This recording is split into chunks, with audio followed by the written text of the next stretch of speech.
we run the workshop as a fake design sprint. We always have some sort of a nebulous business challenge or problem. And then the first question that we ask people to answer is, what's the goal? And ask them to articulate the goal from a few different angles, including in some cases revenue-based KPIs, because that is important. But then another part of the goal is, what would people need to do in order for this goal to be achievable? And I've now done this exercise with 30 groups from 30 companies from different departments with smart, experienced people. And it is rare to come across a group that is used to thinking in that frame. Welcome to the Product Agility Podcast, the missing link between agile and product. The purpose of this podcast is to share practical tips, strategies, and stories from world-class thought leaders and practitioners. Why, I hear you ask? Well, I want to increase your knowledge and your motivation to experiment so that together we can create ever more successful products. My name is Ben Maynard, and I'm your host. What has driven me for the last decade to bridge the gap between agility and product is a deep-rooted belief that people and products evolving together can achieve mutual excellence. Hello and welcome once again to the Product Agility Podcast. My name is Ben Maynard, and today I am joined by Liz Immer. Now, hello Liz. Hi Ben, nice to be here. Yeah, nice to have you here, Liz. Nice to meet you at last. I say that like we haven't just spent the last 20 minutes chatting anyway. But no, it's nice to meet you because our paths almost crossed back in October. But before we go into too much detail on that, I wanted to tell you a little bit about Liz. If you look at her LinkedIn tagline, I think it's brilliant. She's about better products, better teams, and a better world, which is a high bar to set. She is a product and experience design leader, an individual contributor that's highly sought after, and really specialising in behavioural design. And it's that behavioural design, behavioural science aspect that I've been really keen to delve a bit more deeply on, especially given my previous episode that came out with Julie Dirksen talking about behavioural science. Like, I really want to get deeper on some of this with Liz. So I have spent, I don't know, an hour or so with Liz over the last month or so in preparation for this. And I can say, but I found Liz's company inspiring. I found her very forward-thinking, and she has a natural ability to help me relax and to ask good questions. I hope you find her very inspiring as well. Liz, welcome to the Product Agility Podcast. I'm looking very much forward to the conversation. We could have had a conversation at Productized 2023, but we had a near miss because I was unable to attend your workshop because I was interviewing, it felt like the world. And then I didn't even swing by your booth because there was so much going on. It was an amazing vibe in that conference. Wasn't it? When it ended, I felt like I just left a festival. Yeah. I felt like this kind of hollowness inside. And I felt it was interesting. I went to Productized, to be honest, feeling quite nervous. COVID is now behind us, but still going into these big events, I feel some social anxiety that I didn't have when I was younger. And I didn't know really anyone there. But when I left 3 days later, I felt like I had left a family reunion. It was such an amazing community that the team built. Yeah, I don't know how I connect afterwards and keep it going. Are you going to Productize this year? Oh, that's a good question. I have not thought that far ahead. I've been so focused on the present. Well. Are you? Yeah, absolutely. Me and Andre struck a deal at the end of Productize last year that I would be coming back with the team and we'd be doing the same again because we had such a blast. So yes, we will be there. The podcast will be there. It's over an extra day this year as well, I think. And this year I hope to be running a workshop myself, but let's see if that transpires. Very good. Yeah, I need to reach out to Andre as well. Anyway, Liz, at Productize, what workshop did I miss? Yeah, so at Productized, I actually did Two things. Initially, I was just going to be hosting this workshop session. And ultimately, I also had the pleasure of speaking on a panel led by Inês Liberato about the topic of responsibility in AI, who's responsible for AI.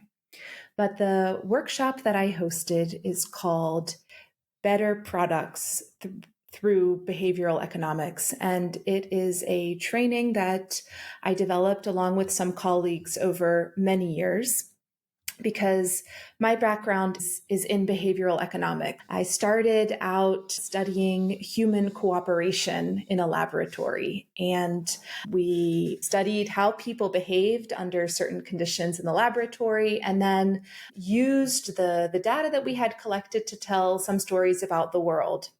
And ever since that research experience at ETH down the road from where I am in Zurich, I've been working with different kinds of organizations, mostly companies, to consider what cooperation means in their contexts. Usually it's about bringing their employees to cooperate with each other, or bring their customers to cooperate with each other or with the company.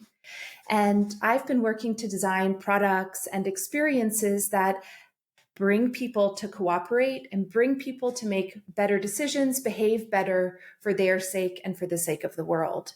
I've been doing this for quite a while, and what I've recognized in the process is that a lot of teams, a lot of people are spending a lot of time working to build products that bring people to do a certain thing or bring a certain value to people by bringing them to change their behavior.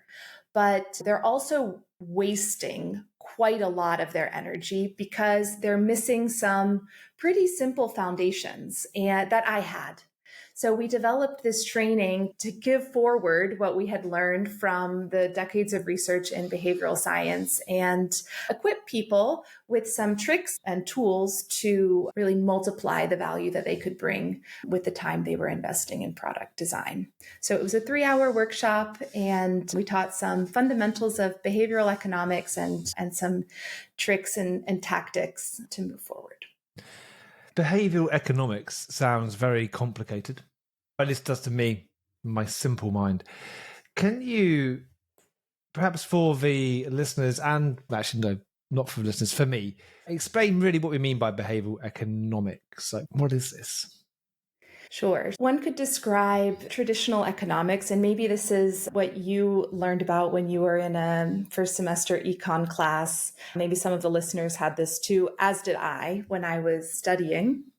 That economists assume that people are perfect. They call them sometimes perfectly rational, that we most of the time are able to pull in information, compute in our heads perfectly, and make perfect decisions all of the time. And it's thanks to this that market's clear, that demand meets supply at some price point in a graph, and the world moves forward. And the assumption is that there might be some exceptions to this, but on the whole, people are rational actors and guided by self-interest. I studied economics, and in my bachelor's, I was going to the classes, I was doing the coursework, but as a 20-year-old, I was uncomfortable with a lot of the stuff that I was reading in the books because it didn't reflect what I was observing in the world. And that's the starting point of behavioral economics. This is the intersection of psychology and economics. And by now, there's been really decades of research happening in these fields, also in sociology, anthropology, in finance, that are complementing and building upon each other. But it's the study of why people behave that way that we actually do. It's not psychoanalysis. We're talking about big patterns across human behaviors. If we observe that people are not actually optimizing for their bank accounts consistently all of the time, what are people doing? And why are we doing what we're doing? And the scientists, especially the applied scientists and the practitioners who are working in the field, are considering, with this knowledge of how people are really ticking, what could we tweak in our environments that would promote better behavior in people? So why do we do what we do? Why do we cooperate? There's a huge thing then. This is not something which is just then specifically for a very narrow field. What we're talking about is something which could be applied to many different contexts. And I suppose then at Productize, you're talking about how this can be applied from a product strategy design perspective, from a UX perspective. Yes, exactly. That is the focus of the workshop that I was running there. It was focused on product design, end-to-end product or experience design in a way that's really accessible, I hear, to product managers, designers, researchers, engineers, and marketers. Mm-hmm. And that's really important to me because these are people who are crafting mostly digital experiences that are reaching millions and millions of people. And I tend to focus my energy on these people, the product crafters, because we have extreme influence on other people. But in the panel, we were talking more about the workplace and how to craft not the AI itself, but the workplace in which people are building code in order to promote those people making more responsible decisions. And so when we say craft, let's take that workplace example. If we're saying how do we craft the workplace? Yeah. Are we talking about the physical things in the office? Are we talking about policies or processes? Like when we say craft, what are we crafting? Yeah, that's such a wonderful question. It can all matter. Before you pressed record, you and I were discussing OKRs. The goals that we have can be tremendous incentives that influence behavior. We were talking about a really difficult story in which a company was really hungry and really passionate about pursuing their objectives that had been defined. Unfortunately, later they realized that the two objectives they had set were critically in conflict with each other and actually crushed the business. In that case, the OKRs were leading teams to spam the target audience and really saturated the market and lost patience. But OKRs can also do that when it comes to AI. If we have a goal, people tend to be running towards it. And this can be a part of the environment that matters a lot. I'm probably not going to spend a lot of time thinking about which pens or pencils to put in the mug on the side of the desk. But on the other hand, we know that haptics do influence people. Several years ago, I was working with a company, Sherpany, that was building a software to support executive meetings. And what is a meeting? A meeting is a moment that, in a huge way, shapes the way that we and our teams think and act in our world. What's happening in that meeting has ripple effects after the meeting. Why does the meeting happen the way it does?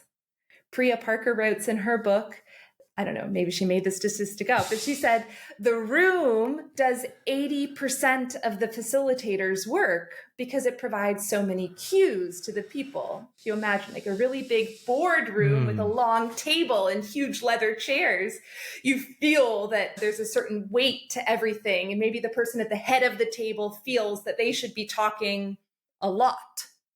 Or compare that with a workshop room that has a lot of whiteboards. You feel that you're supposed to be thinking creatively and getting your hands dirty and collaborate. In the case of this software, we realized that we had a lot of imagery in it that was really pumping people up. But actually, what they needed was exactly the opposite. They needed to be calmed down, so that they would be better able to listen to others, think more deeply, and get out of the frantic grind that they were otherwise in their day-to-day. So in that case, the environment, the physical, the visual environment, we ended up really calming down the imagery and the colors. If we come back to this behavioral science lens, it brought people out of the instinctive, frantic, we sometimes call it system one. Yep. You talk about this a lot on your podcast, system one zone into the more reflective, more rational, I'm saying this in quotation marks, system 2. So when I'm thinking about organizational design, of course, people tend to be in this automatic zone.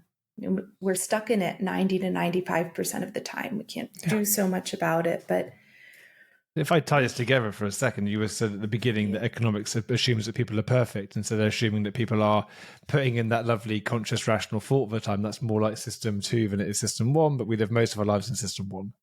Which we live most of our lives in system 1. Yeah, sorry, go ahead. Nice. We are putting thought into what we do, but it isn't the higher level thought, which then means that we don't eat the extra donut or spend the extra £5 that we could have gone into our bank account for saving for the holiday. Yeah, exactly. And we can do things for ourselves and for others that cue us to activate our system 2, to think a little bit more deeply or consider the counterfactual. But we can also make it very hard for ourselves to do those things. One example that I guess most of the folks listening to this podcast might relate to is a remote work setup in which colleagues are on Slack or Microsoft Teams. And I can say when I've been working in larger organizations, it can feel like I have no second to breathe, much less have a reflective thinking time, because of the pings or the red dots or the bounces that are coming from the notifications in these programs. Yeah. And the first things that I do when onboarding new employees is to, get on Teams with them and shut down as many notifications as possible, and to put blockers in their calendar of really carved out time where they have to sit quietly, because I know that when we get more frantic, when we get more stressed, we tend to get indeed more stupid. And if we develop habits of being reflective, we can do more of that even when we're stuck in our system 1. So we can build in some habits, some tricks that will help us even when we're in our 90% system 1 time, by using our 5 to 10% system 2 budget to build in those structures that help us. And that's also what we do with the workshop, actually. We could talk more about the content. I don't need to keep it behind a curtain, but much like a design sprint, we took a lot of cues from the Google design sprint setup, because that's what it does, right? It doesn't force people to spend their whole day in system 2, but it does guide people through a series of exercises that help to ignite the parts of their brain and do various things to come up with a hopefully quite smart solution by the end of their process.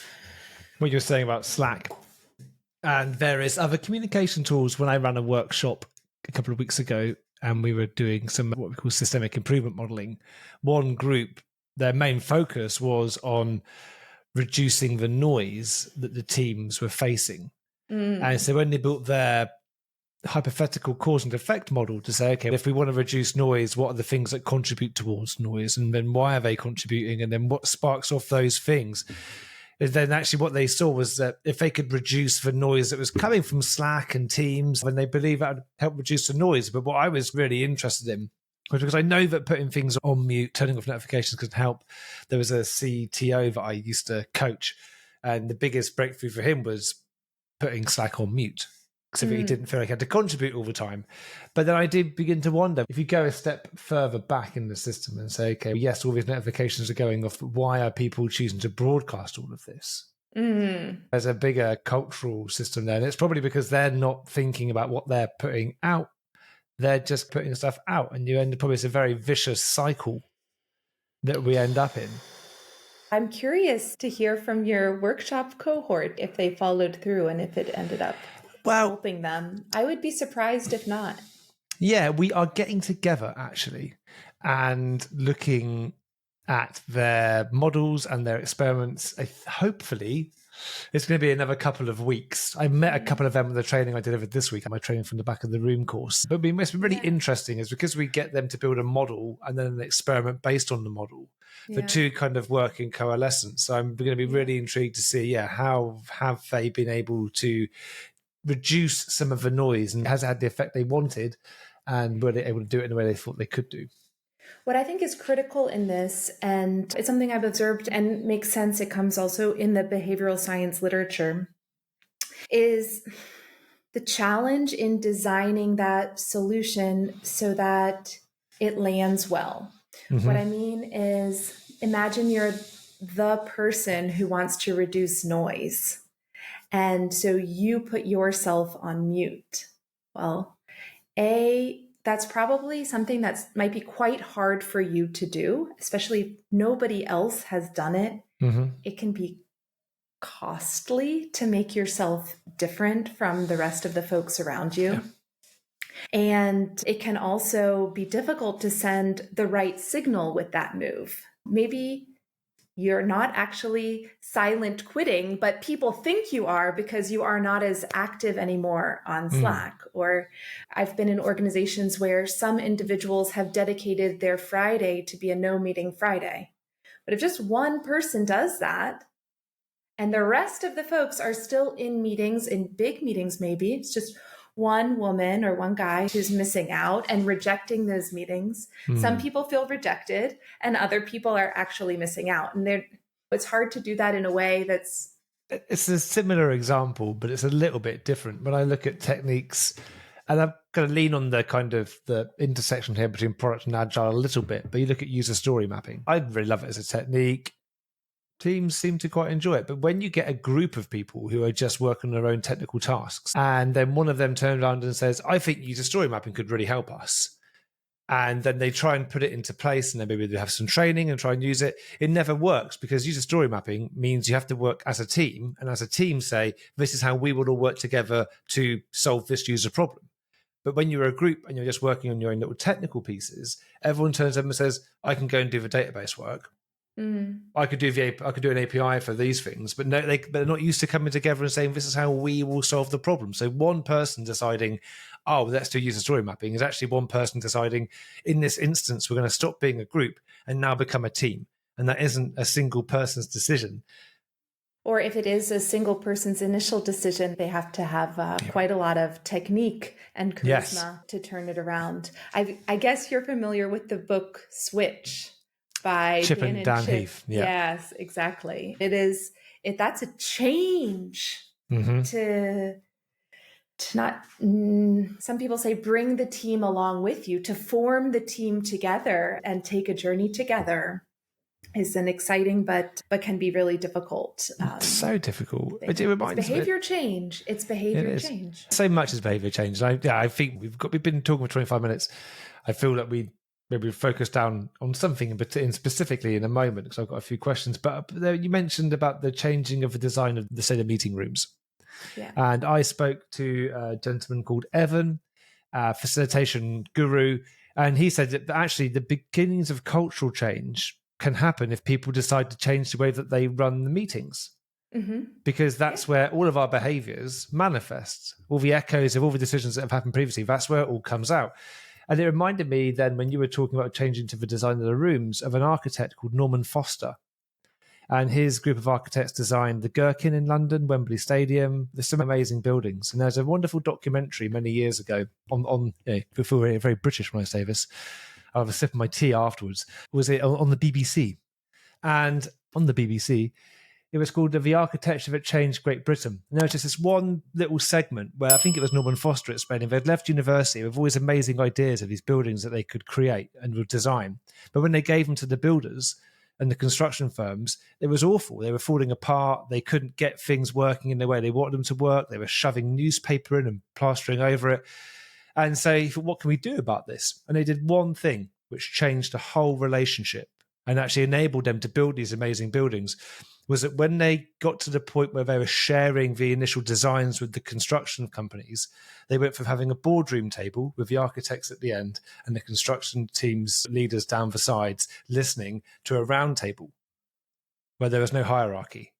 And it was removing that physical hierarchy by having them sit around a round table that enabled the architects not to be seen as the leaders who couldn't be challenged, and allowed the construction leaders to say, if this isn't going to work, or what if we did this, or why have you done that? And it was that shift, he said it really enabled some of these amazing buildings to be constructed, not just designed. Incredible story. Wonderful. And how much we can take from that, even to something as maybe banal as thinking about a hybrid meeting, which I think most of us are having. What can we do to build the right dynamic in that space? I spoke with Gardner, I think they called themselves the Research Institute, several years ago about spaces and the future of work. And I asked, what are enterprises who are really thinking and making great progress today? What are they working on and what are they afraid of? And the answer he gave me was, they are petrified that they are in the midst or at the start of the anti-democratization of the workplace. Because of the way there was so much investment into agile and into democratization of many workplaces, COVID hit. Everybody went home. Then it was really democratic because everybody was in their own room. Then some people moved away. Then some people stayed at the office. And it has ended up in many organizations that there are people in the office and there are people like in Kansas in their home office or wherever. And ultimately, they're observing that a heck of a lot of decisions are not made in meetings anymore. They invested in meetings, but they don't matter that much anymore because things are decided before or after the G-Meet call starts at the coffee machine or something. We talked about what are the best companies doing. I said the best companies are investing in hardware for their offices, especially, and software, big screens and Miro licenses, because Miro is a tool that's enabling really bringing people to make the decisions through voting, for example, in the meeting. So it becomes much less attractive to do it before or after because it's so fun to vote on those cute little Post-its. So that's a design aspect of environments that I think can change behavior in a huge way through the features and the micro animations. Micro animations? Yeah, I don't want to. So if anybody from Lucid Spark is listening to this, you can call me and I will be very glad to discuss with you. But indeed, something I've noticed, I've worked with Miro, I've worked with FigJam, and I've worked with Lucid Spark. Have you worked with these various whiteboarding tools? Yeah. So Miro, I use Lucid Spark. I used it briefly when I was doing some work with a UK broadcaster, Channel 4, but only briefly. Yeah. So Lucid Spark and Miro have almost the same features. If you make a list of the features, I think the only big difference, at least when we looked at it a few months ago, is that there's no music in Lucid Spark. That's a bonus. I'd argue there's no music in Miro. One might say. But sorry. That we switched from using Miro or Miro. I think it's Miro. It's Miro, like hero. However, Miro like hero, but you're calling it. I call it Miro, like biro, because if it had B in the front of it, it says biro. So I'm sticking with biro because I'm a grumpy old Englishman. Okay, good. You do you. So running workshops, running retros using Miro, running workshops, running retros using Lucid Spark. People get less creative, less brave, less vulnerable, less transparent, less open in Lucid Spark compared to Miro. Really? There are more colors for the Post-its in Lucid Spark. They have that going for them. Beautiful colors. But the micro animations, the little things that make Miro feel good do matter a lot to the people who are touching it. That's fascinating. FigJam also does it. It's also much better experience in FigJam, and then people are behaving well again. That's really fascinating. When we say micro animation, could you give me, is it possible to articulate what that exactly is? I'm thinking of just the way it feels when you move a Post-it, or even the blinking cursor on a Post-it, the typesetting on a Post-it. All of these things are so small, and most people do not notice them in a way to articulate these small differences, but they're there and people's subconscious notice and reacts to them. Yeah, fascinating, really fascinating. And I'm just still also reading from the over-democratization. Anti-democratization. Yeah, okay. So it's democratic Okay. Yeah. until it's at the coffee machine. Because, yeah, I know, it's really fascinating. I don't want to go down the rabbit hole too deeply, but I've always explained one of the issues that I see I'll go back. My editing takes so long because I start sentences, then stop, and then start another one. I'm so annoying. I'm like the worst person to edit on a podcast. Oh, God, I exhaust myself. I spend most of my time working in large tech organizations or medium-sized tech organizations that really want to get on the product bandwagon, really want a product mindset, but they weren't designed to do it. So there are lots of things that need to change in order for them to be even close to where they'd love to be. They'll never be where they love to be, but they can get closer, and there's a lot of value in moving along that pathway. But what many of these large tech organizations have done is what I've historically called over-empowered, which I might now see if it's actually calling anti-democratizing the prioritization process by virtue of how they've designed their products. And so what many tech firms have done is that they've taken their technical architecture and then split up the technical architecture and called each of these technical components products, and then put someone in charge of that product when actually then they have lots of opportunity to really severely locally optimize just their one part of the system.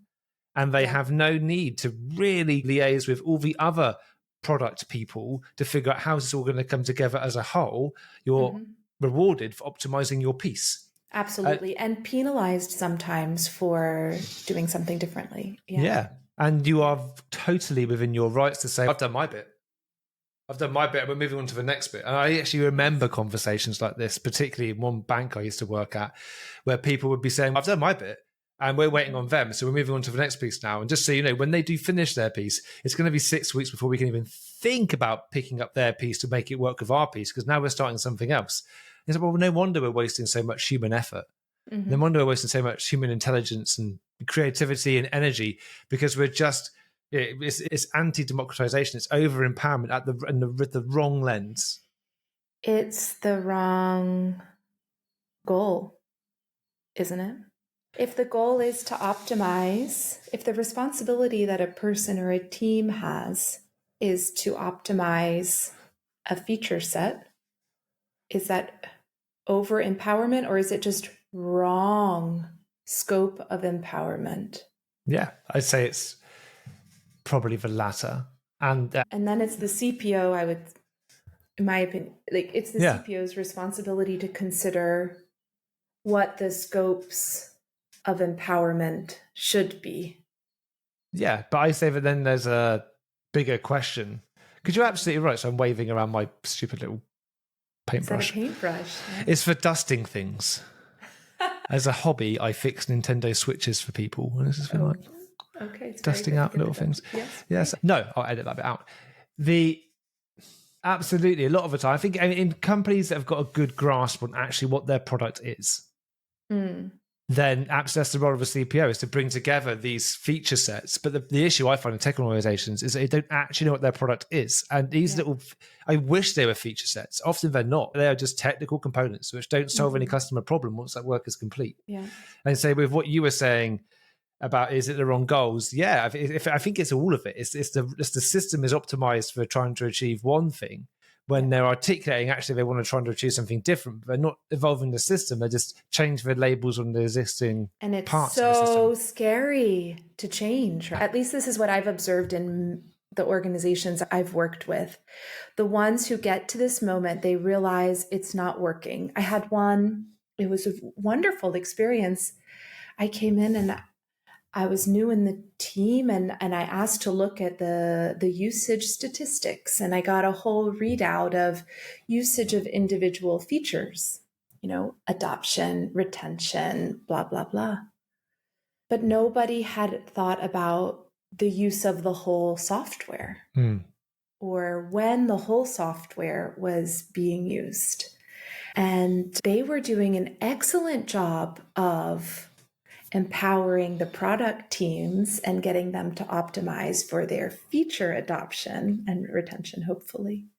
But they had totally forgotten the bigger picture. And ultimately, it turned out well. But it did take 2 years, in part because the teams were working so well and nobody wanted to break the teams, and the features were being maintained, and it felt like a big risk to let go of that, the ownership of the components and the features. And it took a lot of courage. And talk about design of the environment. So you need to design an environment where people can have courage, and also identifying the writer goal, which was usage of the whole software. But it was really scary, especially for the engineers and the technical leadership, the ones who were. It's that holistic system awareness. And I use it in an organizational sense or even in a product sense. And we talk about goals for the system. Is it a goal for the organization, a goal for the product, a goal for the team? How complicated do you want to make things for people? We mentioned OKRs. If there's guidance saying have 3 to 5 OKRs, but if that happens 2 or 3 times for an organization, you've got hundreds of different things which are trying to measure and understand where it is. And that does nothing for focus. Sure. You need a strategy. Yeah. I guess I'll use this as a segue to talk about this workshop, which you didn't get to attend. Yeah. And maybe I can fill you in on a little bit more of it, because this is really one of the first hearts of the workshop, which I find so moving almost every time I run it. We run the workshop as a fake design sprint. We always have some sort of a nebulous business challenge or problem. And then the first question that we ask people to answer is, what's the goal? And ask them to articulate the goal from a few different angles, including in some cases revenue-based KPIs, because that is important. But then another part of the goal is, what would people need to do in order for this goal to be achievable? And I've now done this exercise with 30 groups from 30 companies from different departments with smart, experienced people. And it is rare to come across a group that is used to thinking in that frame. Mm-hmm. What would people need to do? I get a lot of answers like, what would people need to do in order to renew their subscription or something? They need to think about the service we're providing. Maybe it's necessary, but thinking is different from an action.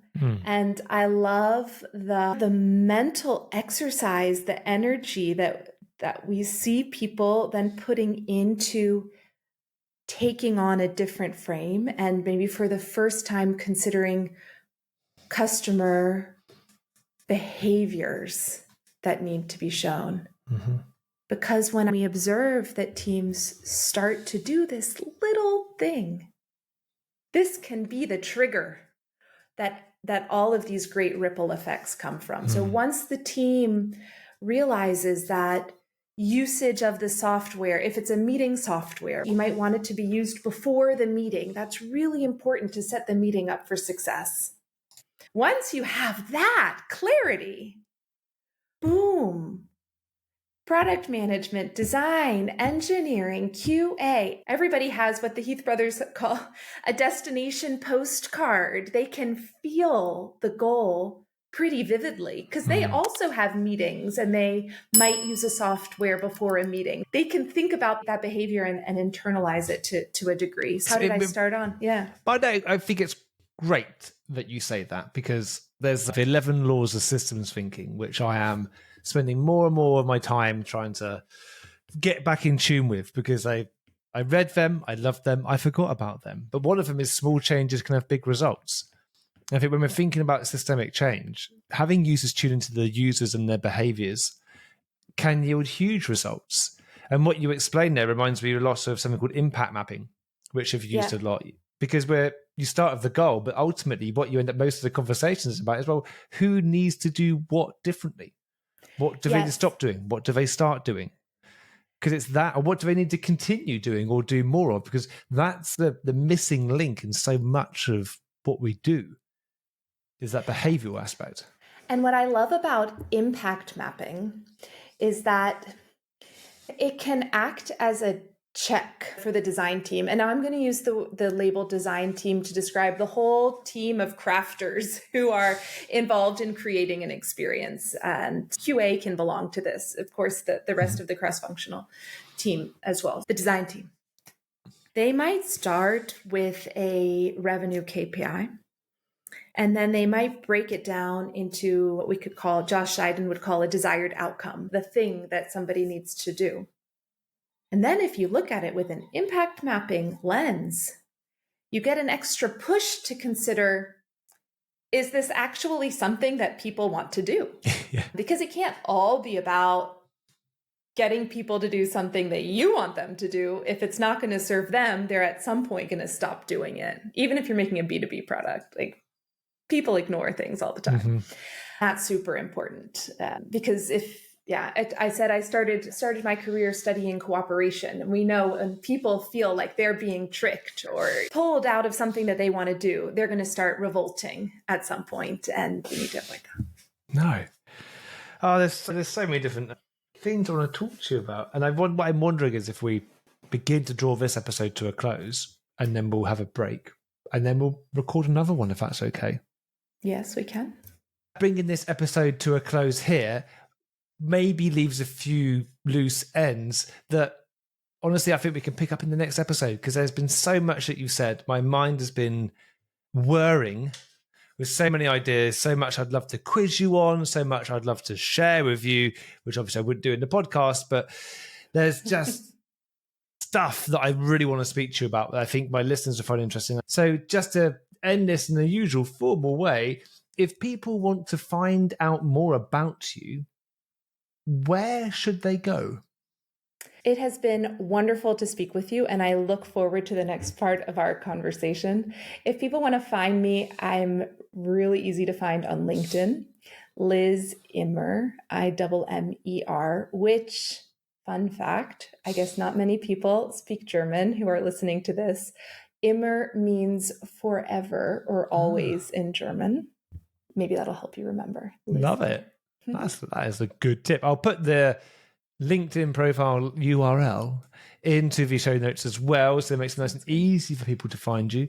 And thank you so much for coming on. I could listen to you talk for a lot longer, and I look forward to doing that shortly. Thank you everyone for listening. Don't forget, if you've enjoyed today's episode, please do leave us a review on your preferred podcasting platform. Your reviews do a huge amount to help us get more recognition and to bump us up the charts and help share some of the awesome stories that we have coming from our brilliant guests. So, Liz, once again, thank you very much for coming on for this first episode of 2. Everybody, thank you very much for listening, and we'll be back again next week.